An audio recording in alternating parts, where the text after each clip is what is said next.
একেই বোধহয় বলা হয় কপালের লিখন। পাগলি মেয়ের অসহায় মা দাঁড়ে দাঁড়ে পাগলের মতো ঘুরে বেড়াচ্ছেন সামান্য সহযোগিতার জন্য। অর্থের কোনো চাহিদা নেই, দাবি একটাই, আমার পাগলি মেয়েকে পাগলের হাসপাতালে নেওয়া হোক, চিকিৎসা হোক তার, তাহলে সেরে উঠবে খুব শীঘ্রই। কারণ পাগলি হলেও পাগলামিটা খুব বেশি নয় ওর। সীমাদেবীর সংসারে রয়েছে স্বামী সহ 2টি ফুটফুটে সন্তান। শ্বশুর বাড়ি শান্তির বাজার, বাপের বাড়ি বিলোনিয়া রাম ঠাকুর পাড়ায়। কখনো বা পায়ে হেঁটে চলে যাচ্ছে শ্বশুর বাড়িতে, আবার কখনো বা পায়ে হেঁটেই বাপের বাড়িতে আসছে ফিরে। সকালবেলা সেজে গুজে ঘোরাফেরা করছেন বাজারে বাজারে। করছে না কোনো গালিগালাজ, না করছে কোনো আক্রমণাত্মক ভঙ্গি। মুখে হাসি নিয়ে সকলের সাথে গল্প করছে দিব্যি।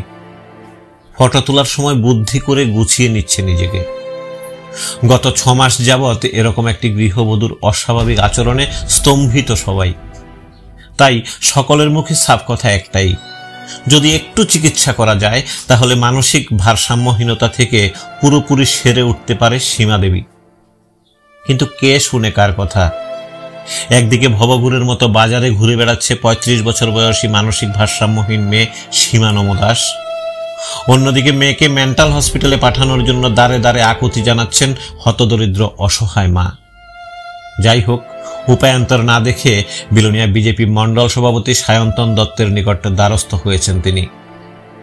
অসহায় মা ও মেয়ের পাশে দাঁড়িয়ে প্রশাসনিকভাবে না পারলেও সার্বিক সহযোগিতার জন্য হাত বাড়িয়েছেন তিনি।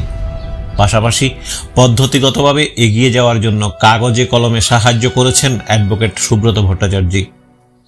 সবজি দোকান হোক কিংবা মিষ্টি দোকান, পাড়ার লোক কিংবা সমাজের সচেতন ব্যক্তিরা, সকলের একটাই আত্মবিশ্বাস, যদি একটু চিকিৎসা করা যায় তাহলে সেরে উঠবে মানসিক ভারসাম্যহীন সীমাদেবী।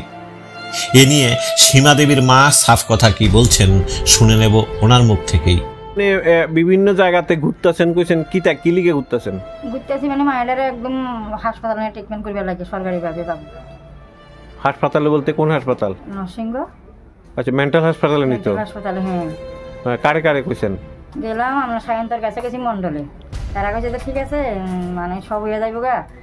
উকিলও কইছে ঠিক আছে আপনার কালকে বসে যাই, তাইলে আমি একটা দরখাস্ত লেখা দেবো, এটা জমা দিবেন লাগে। আমি তো মন্ডলে গেছি, মন্ডলে তারা বলছে যে ঠিক আছে ওষুধের আমরা হেল্প করে দেবো, আপনারা একটা বিনা ওষুধ নিয়ে আমরা চিকিৎসা করে আনিয়ে দেবো। আচ্ছা, তারপর সব কাগজ জমা দিছে এখানে। কে কাগজ জমা দিছে? আমি। আচ্ছা, আই কার্ড, আধার কার্ড, তার ফটো, আমার ফটো। আপনার হেল্প করছে কে? হেল্প করছে আপনার এই নামটা তো ভুলে গেলাম, উকিল। উকিল? হ্যাঁ, সুব্রত ভট্টাচার্য। আচ্ছা আচ্ছা, তাই নিয়ে আরে অনেক দাম করছে। তারপর জমা দেওয়ার পরে কইতেছে যে এই যে ওখানে রানিং পাগল একটা প্রেসক্রিপশন লাগবে, যে গেলাম গাড়ি রিজার্ভ করে শান্তিবাজারে সঞ্জয় বিবাদে প্রেসক্রিপশন এনে দিছি, দিবার পরে সব জমা দিয়ে গেলাম।